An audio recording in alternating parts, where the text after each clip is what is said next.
keeping the project alive. It's still alive, but it's like hibernated. Yes. And now I'm finishing to pay him. It's cost me all the money I had and more.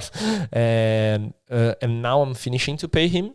And I'm going to have the project back. However, in this middle time, I created another project, which is I am the CEO. So now I'm going to see what I'm going to do, because I just want to take a moment to just acknowledge how much, like I can just feel right now how much your heart is in this, and that you have this huge global mission to help people.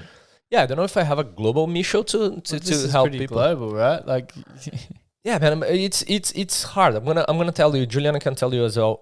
The energy that you get with that, a lot of people, oh, you're amazing, you're saving, thank you. But at the same time, man, it's the whole day working with people dying.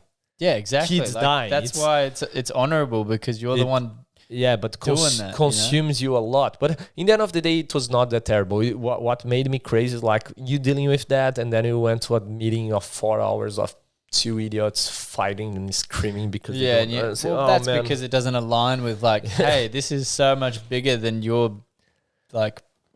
Yeah, bickering. But guys, coming back to startups, now that I gave you a lot of examples of Airbnbs and etc. and on startups, what is cool for you to understand, and everyone who's going to listen, if someone is going to listen. We hope so.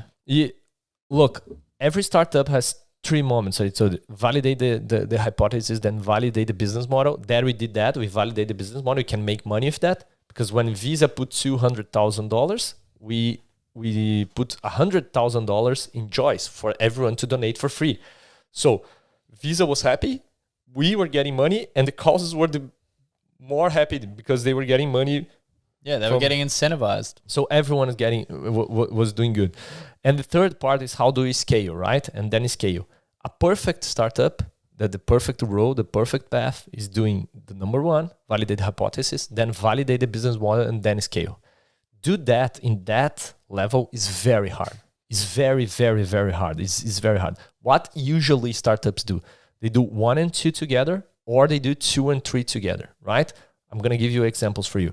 1 and 2 together, validate hypothesis and validate the business model. Give me you one example, a startup that did that.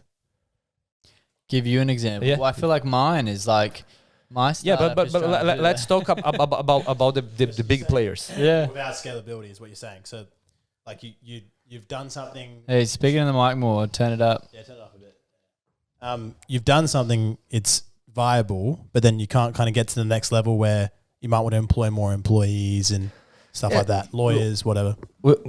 This is a second level that you have to do. This is management, right? Yeah. However, you cannot have a lot of customers yet. First, you have to have like ex-customers that are not your family and friends, real people, and see if that people are enjoying what you're doing for real, with data and with, surveys, quality and quantity, how they're enjoying this. And okay, I have a product now, but first you validate that, and you can validate with 2,000 people. You don't have to validate with 2 million people.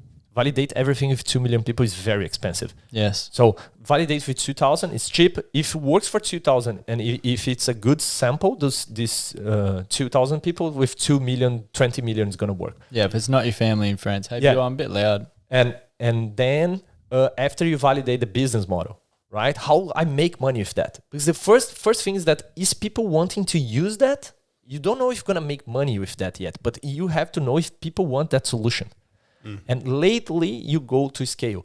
So what happened? The ideal world, you do 1, validate the hypothesis. Then you know that, you validate the business model. And then you don't know that, and you validate, you scale, right? What happened?